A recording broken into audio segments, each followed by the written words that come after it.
പാനെ എന്നാ പറ്റി? വാശിക്ക് കരച്ചിലാവട്ടോ, ഇറങ്ങി വരുന്നില്ല.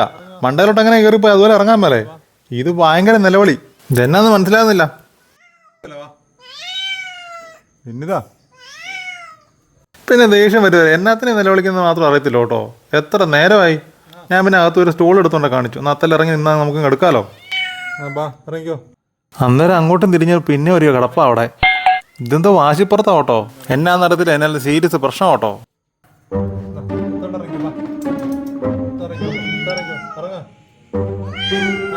ഒന്ന് പോടാ ചേട്ടായി, ഞാൻ ഇറങ്ങൂലെന്നാവൻ പറയുന്നത്.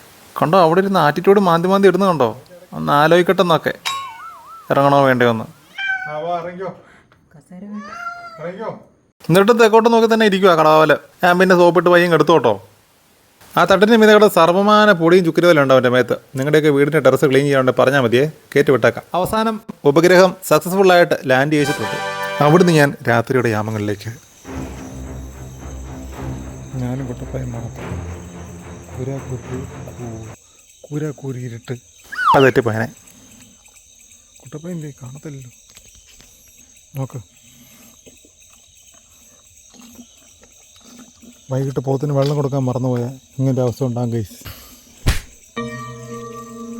എന്താ പുറകിൽ കണ്ണ് കാണുന്നത്? പെട്ടെന്ന് കുടിക്കണം. മാമരം കൊച്ചുന്ന തണുപ്പൊന്നുമില്ലെങ്കിലും നിശബ്ദമായിരുന്നു ആ കമുക്. ആകാശത്തിലോട്ട് എവിടുന്നോ പറന്നുയർന്ന പൊടിപടലങ്ങൾ പേടി പടർത്തി. അപ്പോഴാണ് പുറകിൽ നിന്ന് നിഴൽ ഞാൻ ശ്രദ്ധിച്ചത്. വാതർന്ന് പറഞ്ഞോടെ വിശാശേ. അപ്പോഴത്തേനും വൈകിട്ട് ചേട്ടായിമാരിലവിടെ കൊണ്ട് കമ്മിറ്റി വിളിച്ചായിരുന്നു. ഓടി അങ്ങോട്ട് ചെയ്യുന്നു. ദേ കുപ്പിയായിട്ടിരിക്കുന്ന കൊച്ചു മനുഷ്യനെ കണ്ടോ. നമ്മുടെ വീട്ടിലെ ഓരോ ഒരു മിസ്റ്റർ കേരള കേട്ടോ.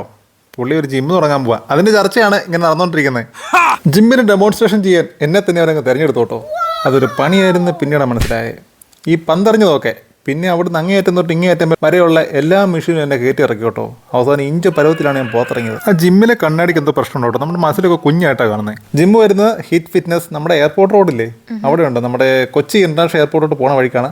ഇതിൽ ഏറ്റവും വെയിറ്റ് കുറഞ്ഞൊരു ഡമ്പലിൻ്റെ തൂക്കം നിങ്ങൾ നോക്കിയേ, 30 കിലോ. വേണ്ട, നമുക്ക് 5 മതി.